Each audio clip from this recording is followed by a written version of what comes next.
Assalamualaikum warahmatullahi wabarakatuh. Perkenalkan, kami dari kelompok 8 akan mempresentasikan tentang pengendalian internal sistem informasi akuntansi yang beranggotakan saya sendiri Najihah dengan NIM 63030210134. Yang kedua ada Anggita Cesar Septianingrum dengan NIM 63030210135. Yang ketiga ada Vina Rahmatika dengan NIM 630302101. Nah, langsung saja kita ke pembahasan pengertian dari pengendalian internal.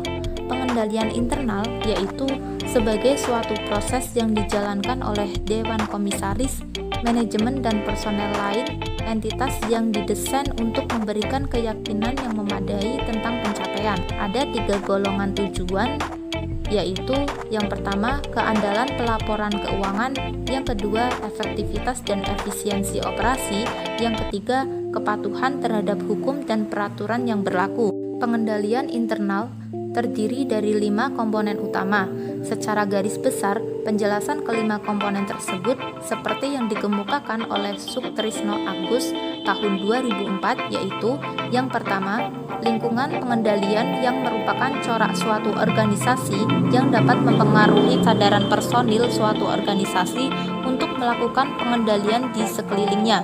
Yang kedua, penaksiran rasio merupakan suatu proses untuk mengidentifikasikan resiko atau ancaman yang muncul akibat dari aktivitas operasi perusahaan.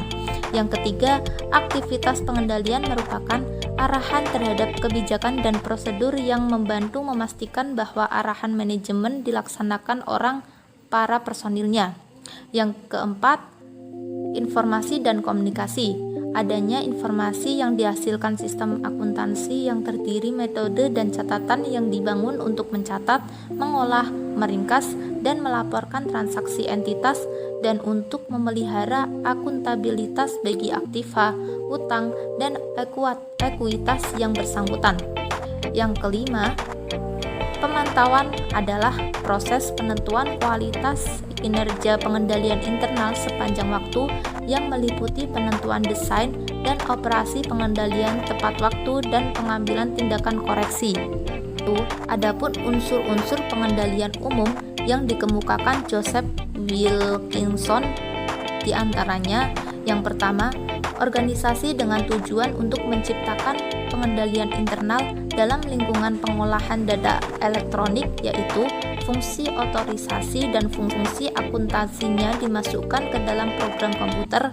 Perlu diadakan pemisahan fungsi-fungsi perencanaan dan penyusunan program, fungsi operasi dan fungsi fasilitas pengolahan data, fungsi penyimpanan data. Yang kedua, pengendalian terhadap sistem dan program merupakan pengendalian umum yang menangani terhadap fungsi pengembangan sistem dan program.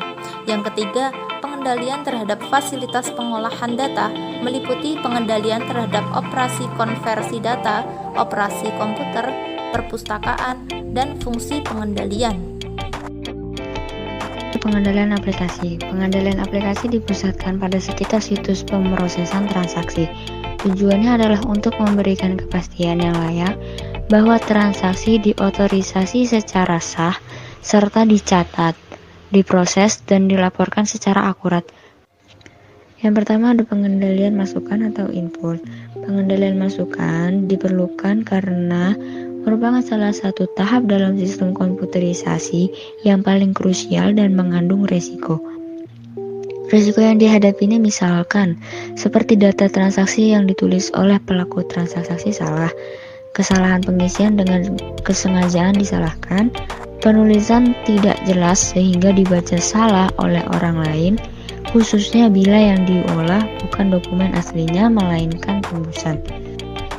Yang kedua ada pengendalian pemrosesan atau processing. Pengendalian pemrosesan yaitu pengendalian internal untuk mendeteksi jangan sampai data menjadi error karena adanya kesalahan proses. Yang ketiga ada pengendalian keluaran. Pengendalian keluaran yaitu pengendalian internal untuk mendeteksi jangan sampai informasi yang disajikan tidak akurat, tidak lengkap, tidak mutakhir datanya atau didistribusikan kepada orang-orang yang tidak berhak. Ada beberapa tahap dalam penilaian risiko, diantaranya yang pertama ada perkiraan risiko. Semakin besar tingkat probabilitas terjadinya, maka dikatakan bahwa sesuatu memiliki risiko yang lebih besar. Yang kedua, perkiraan pajanan. Pajanan merupakan akibat yang diderita apabila sebuah risiko benar-benar terjadi. Pajanan yang lebih besar biasanya mendapat perhatian yang lebih dibanding pajanan yang kecil. Yang ketiga, identifikasi pengendalian. Manajemen perlu mengidentifikasi pengendalian yang sesuai dengan risiko dan pajanan yang mungkin terjadi. Yang keempat, perkiraan biaya dan manfaat. Dalam menerapkan pengendalian untuk menangkal risiko dan pajanan yang mungkin terjadi, harus diperhitungkan biaya yang sewajarnya. Pengendalian tidak mungkin 100% dapat mengendalikan risiko dan pajanan yang mungkin terjadi. Yang kelima, menetapkan efektivitas biaya manfaat. Pengendalian yang diterapkan harus menguntungkan organisasi. Artinya, biaya yang dikeluarkan untuk menciptakan pengendalian tidak boleh lebih besar dari akibat yang ditimbulkan oleh risiko dan pajanan yang mungkin terjadi. Harus diperhitungkan biaya yang sewajarnya. Pengendalian tidak mungkin 100% dapat mengendalikan risiko dan pajanan yang mungkin terjadi. Yang kelima, menetapkan efektivitas biaya manfaat. Pengendalian yang diterapkan harus menguntungkan organisasi.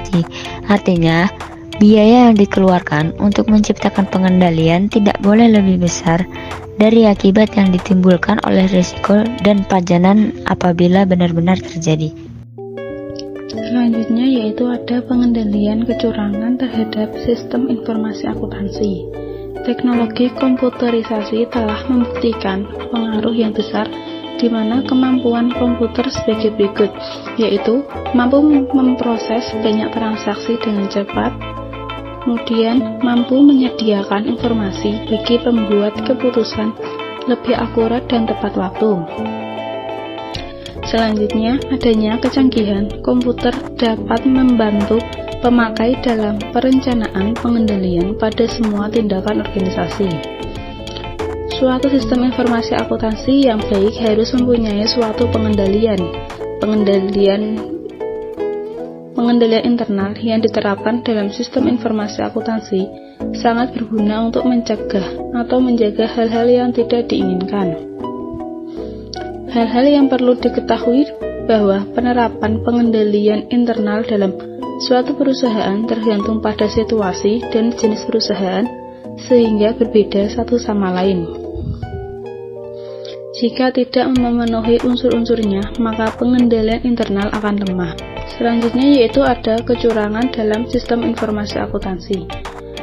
Kesalahan-kesalahan yang terjadi dalam SIA biasanya disebabkan oleh dua hal, yaitu kesalahan yang disengaja, itu pencurian atau penyelewengan harta perusahaan. Kemudian ada kesalahan yang tidak disengaja, kesalahan dalam memasukkan kode atau ketidaktelitian. Meningkatnya penggunaan komputer dalam SIA juga telah meningkatkan banyaknya tindakan-tindakan kecurangan, baik dari orang dalam maupun dari pihak luar organisasi. Kecurangan dalam SIA biasanya dikenal dengan computer fraud, computer crime, dan computer abuse. Ada 3 kondisi yang memungkinkan dilakukannya kecurangan komputer, yaitu pengetahuan, akses, dan sumber daya. Perubahan teknologi komputer yang digunakan dalam dunia usaha belakangan ini telah menambah jumlah orang yang memiliki pengetahuan dan kemampuan untuk melakukan akses ke dalam sumber daya organisasi yang bersistem komputer dengan tujuan melakukan kecurangan. Yang terakhir yaitu